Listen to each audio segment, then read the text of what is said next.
All right, we're continuing talking about the big idea and theme specifically.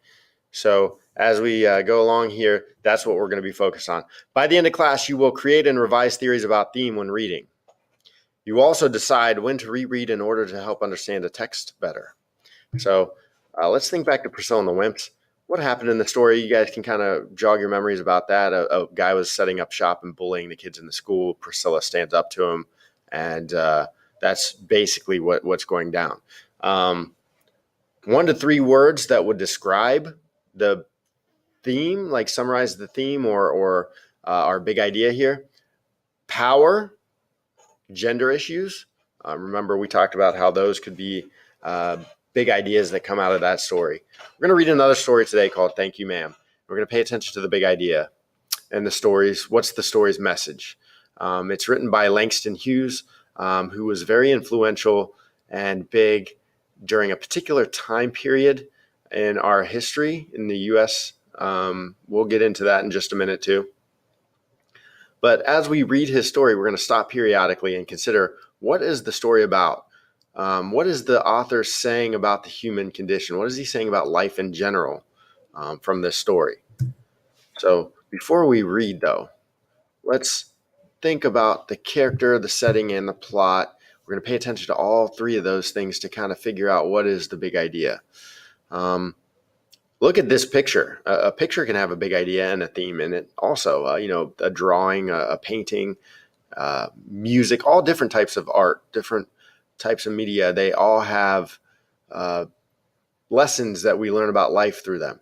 And in this particular image, you've got something going on in the foreground, and you've got something going on in the background. So look at the foreground. There's a guy with a mohawk. He's giving a girl a flower. He looks a little sketchy. He has that mohawk. It's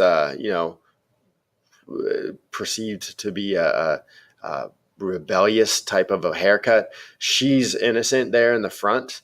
She looks innocent. She's a little girl with a ponytail. Look in the background, though, what's happening.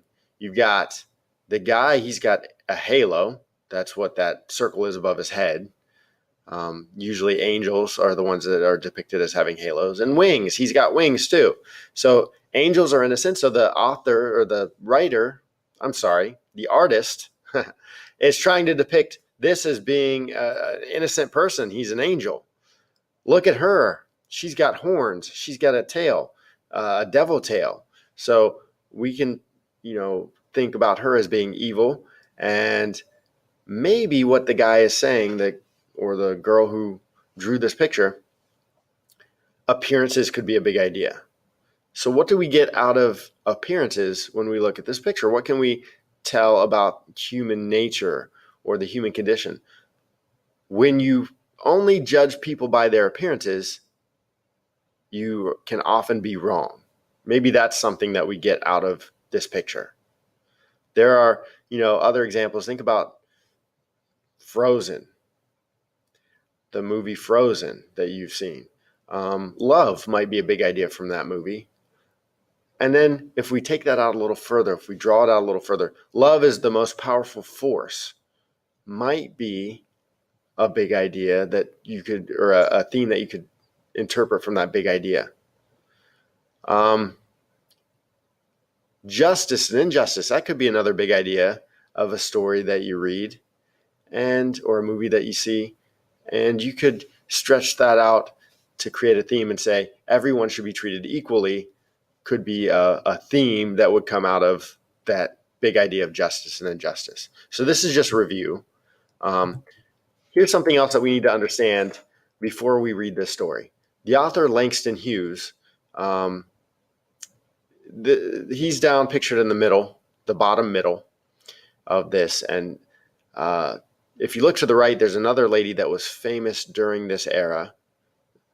She's Zora Neale Hurston. Maybe you've heard of her, maybe you haven't, but she was a writer during the 1920s. So I'm giving you some hints as to what do these images have in common. The Cotton Club was a very famous club in Harlem during the 1920s. That's also, that on the bottom row there to the left of Langston Hughes. If you look above Zora Neale Hurston, The Apollo Theater, it's still there now in Harlem. And it was really big back in the 1930s. It's still a popular theater, a big theater among black people in Harlem. Louis Armstrong, and to the left of the Apollo Theater, Louis Armstrong and some art that is from this era is pictured there. And if you look to the left of that, there's an ensemble of jazz musicians, black jazz musicians there.